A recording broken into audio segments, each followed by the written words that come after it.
Hello folks, this is David Hurley of EasyChessTips.com talking to you on a rainy old 29th of April 2019, which incidentally is St. George's Day. St. George's Day having been moved away from Easter week so as not to interfere with those celebrations. However, I think most people in England simply ignored that and celebrated St. George's Day on the 23rd as usual.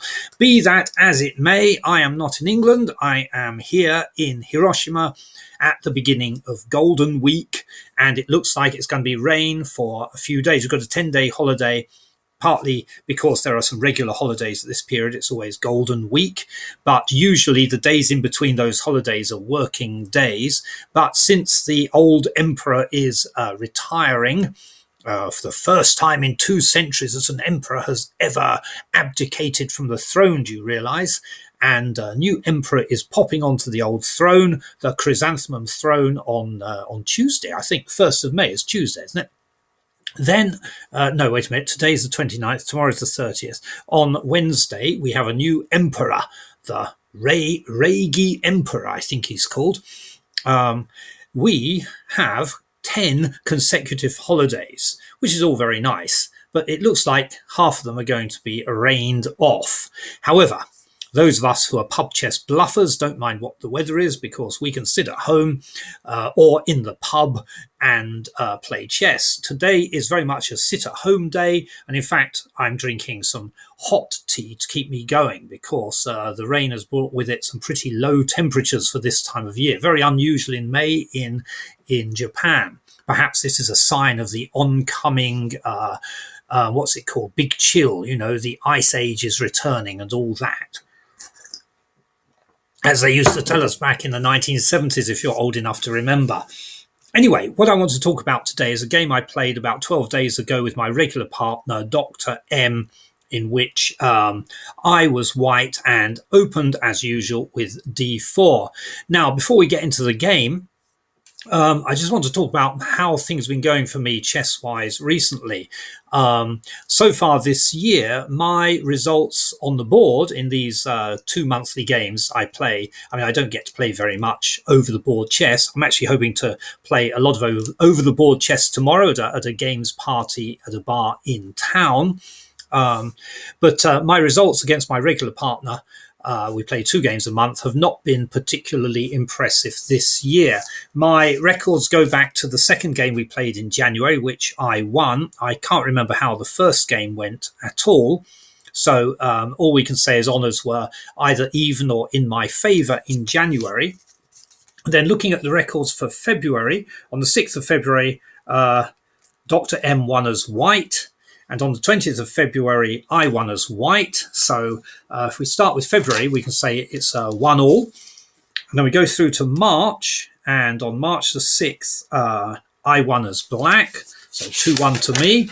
But then on March 20th, I lost on time. So Dr. M won as black. So it's now 2-2.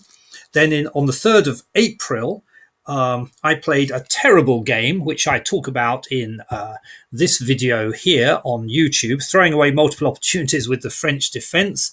It's not an example of good chess, but it is an example of how not to play bad chess in a way, how to learn from my mistakes and avoid them in your own games. So I lost on the 3rd of April.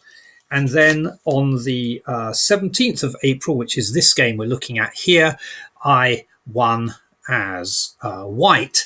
And so March, April, February, March and April, it's actually honours even. Now, at the same time, towards the end of March and beginning of April, I was also doing pretty badly on my old online stamping ground, Gameknot.com. But since the 17th of April, I think, or perhaps actually that is my feeling that things weren't going well towards the end of March. I think the tide had turned. I had been demoted from D2 to D3 sometime in March. But then things began to turn around online, and we can see here 27th of March. So there's a timed out game. So I win 2 timed out games. I lose, I win, I win, I lose, I lose. Then I go on a winning run. I won, I won, I won. I won, I won, I won, I won. Very nice. I won, I won, I won, I won. I won, I won. Then I lost a couple. Then I won, and I won, and I won, and I won, and I won, and I won. And at some stage around here, I get promoted, I think, to back up to D2. I get promoted up to D2. I continue with my winning ways, and I achieve my 6-month personal best. Continue mainly winning, another 6 months personal best, another 6 months personal best, and I get promoted up to Division 1. Now, this is very unusual for me to get promoted into two consecutive promotions without suffering a demotion somewhere in between those. So usually I'm just yo-yoing between what would it be, D2 and D3. I sort of win or come in the top 5 or so of D3, get promoted to D2. Here we are, get promoted to D2. That was on April the 19th. So that was just after playing the game with Dr. M. And then a few days later, promoted to D1. So I'm feeling pretty good about that. But D1 is for me a pretty challenging division because look, we've got. I mean, my rating. I haven't finished any games yet in this league. My rating currently is 1662, and I've got a few 1600s people around me down there. However, once we get up into the area where people are actually playing the games, we find that there's this guy here, 1562, and a couple of 1600s rated, and there's one there. But I'm unable to challenge these people. They must all be gamed out. So the only people I can challenge here are the higher rated people. As you go up, you get 2000s, 1700s, 19s, 18s, and then some of these guys in the high 1600s. So this is going to be a much more challenging league to play in. My aim, as ever, is to try and survive, to like hold my ground and find my bearings and gradually bring my rating up. Now, this is an online rating. It's obviously not the same as an over-the-board rating that you build up through the hard grind of competitions. But still, it is nice to be back in the upper 1600s, even if it's only on a website. So, with that said, let's see how we got on in this game on Wednesday. So, I opened, as I said, with D4, and the response was D5. I was happy to see that. I come in with C4, which is my go-to second move, following, as usual, John Watson's a strategic chess opening repertoire for white. And let's see what my opponent comes up with. Well, here we are. He's using the Marshall defense, and I've made a couple of videos on the Marshall defense. So there's one here I made the last time we played the Marshall defense on forgetting to finesse the Marshall defense, how I forgot a key third move, which is this one here, which John Watson recommends. His recommended opening moves for white are the ones that I actually remembered to play in this game. So D4, C4, D4, C4, and if you get the knight comes out, then you take, and then when the knight takes, you see, again, Lichess recommends E4. There's nothing wrong with E4, but this is John Watson's preferred move. He calls it a finesse, and he says it's the only finesse you'll need to use, or you should use in the Marshall defense. Everything else after that is quite straightforward. So how does this game play out? Let's just move me up there a bit. So we get next two moves. So again, the recommended move here is bishop to f5, but we get in here, perhaps anticipating that the knight may be pinned to the queen if this pawn advances. I play out here a move which John Watson recommends again, queen to b3, hitting this pawn up here and eyeing this nice diagonal. Now, in the previous game, when we played this, when I made when this pawn was up here attacking the knight, my opponent moved his knight here instead of back to here. Now, in this situation, the setups are slightly different because the pawn is still on e2 and the knight was moved instead of the pawn in that fourth move, wasn't it? And so it appears that Lichess recommends in one variation that the knight go back here. If you check what I have to say over here, it's not so great that for black moving his knight over here, it should really come back to here in this setup. So anyway, all that aside, the knights did not move at all. Worried about the apparent immediate threat of queen takes b7. b7 moves to b6, or the pawn moves to b6. I then bring my knight out. I'm playing a bit more slowly than Lichess would like. But here we are. Here we pull in the e4 move now, and we get this move. So once again, when the knight is under attack, the knight on d5, it's generally recommended to move him back to his second square, the square he moved on his first move, which is f6. However, and also b6 is unavailable, so my opponent decided to be a bit more aggressive, but to no avail in this game. I now advance my knight. The queen comes in. This looks threatening. You've got 3 pieces in my half of the board. However, one of them is on pre and falls immediately. And this is not a real threat. h5 comes in to dislodge the knight. That's fine. He has a nice square to retreat to. a5 comes in. Yes, I move my pawn up. Now, this is a little move that my opponent missed.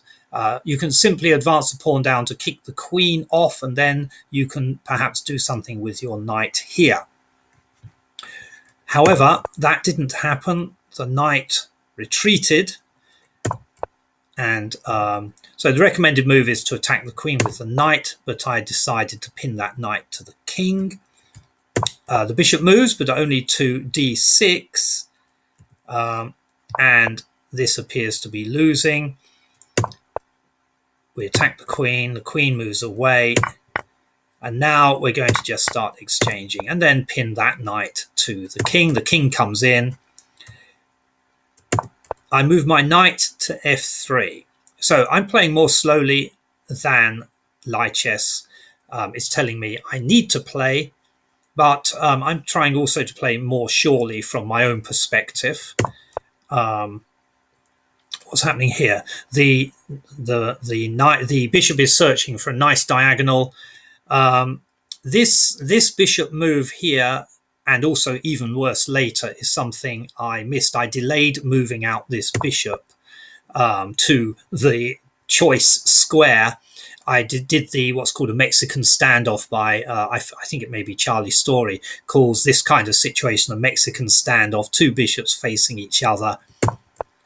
And now we get in our first check. So by moving the bishop, I can get in this check here, and that delivers the knight into my hands. But this is a better move. So I go for the knight. I see my quick booty.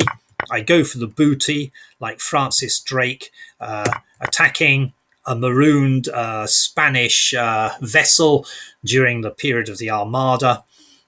When actually there is a much quicker and more decisive attack. This one here, pinning the queen to the king. The bishop is protected by the knight. The queen will fall, and you can probably even scoop up the knight later on. However, we grab our immediate booty, allowing the queen to grab a prize down there of her own, but that is simply making the situation for black even worse. The queen is really out of position down there, because I'm now able to scoop up another prize of my own. It is a pity I didn't see that pin. I mean, these are the things you should be noticing.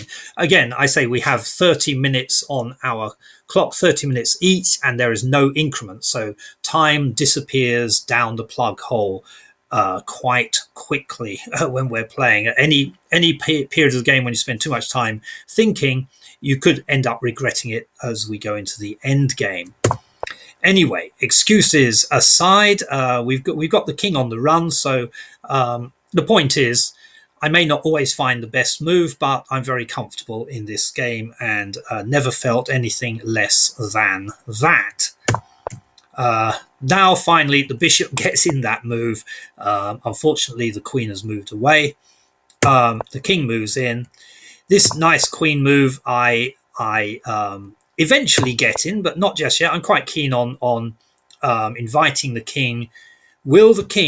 My question was, will the king move forward by grabbing the bishop, trying to get back some material? Will he move forward? And you've got this nice little, that will then leave this pawn available for a nice little fork here. What does he do? He goes for it, and in we go. So we didn't do the best fork, the bishop pinning the queen to the king, but we get in this perfectly nice little fork of our own in due course. And then we get in another check, that goes. And then finally, the queen comes down to this nice square here. And off we go. Finally get that castle in, yeah. So the queen comes back to the center, but it's too late. And I'm happy to say I indeed saw this set of moves here. And then we get a rather nice looking check here, discovered check. The queen comes across. Now we can keep up the pressure by moving in the knight, but I'm looking at the situation. I'm a rook ahead. I'm in a much better position, so I'll just swap off queens. Nice and easy. And pick up a pawn here and there with my knight. So yeah, this was an interesting little moment because I have a pawn here is en prise, the a3 pawn, but I'm not too worried about that because I'm building up my attack against the king. The king indeed is worried, or my opponent is worried about that, so he tries to stop the progress of the pawn, allowing my other pawn to head up to a safer square, out of the gaze of the black squared bishop. The rook comes in. The king retreats to protect that vulnerable pawn. But now, the knight comes in. That is a catastrophic mistake. However, I think at this time we're getting near to, well, yes, definitely getting near to the end of the game. Time is running low for both of us. I forget how much time was available at this stage. So we're moving quite quickly. So you can see he's moved into a disastrous position, but I'm focused on picking up free pawns and getting my knight into a nice position. So I guess I completely missed that fork. But again, as with missing the queen, pinning the queen against the king, it's not a disaster. It's just a less efficient way of proceeding. But it will still achieve its goal. Now, yes, we do indeed advance our pawn. The rook is looking to pick up the knight, but we just keep going. Now, if the rook wants the knight, the rook can have the knight, and we will get the queen. Now, this is where things go thoroughly wrong for black. That queen needs to be whipped off the board ASAP because this square here is very nasty for, well, it's the end for black if nothing drastic is done. However, I think my opponent has lost heart. He's going for quick moves, and that is that. So there we are, folks. The thing is that when black plays the martial defense. As long as you have done a bit of preparation, you should be consistently better throughout the game, as long as you don't do any blunders. And you can see in this game, I did not make the best moves, but I did not make any terrible moves like blundering away stuff. And so I won fairly, I'd say fairly comfortably. I'd say quite comfortably, almost very comfortably.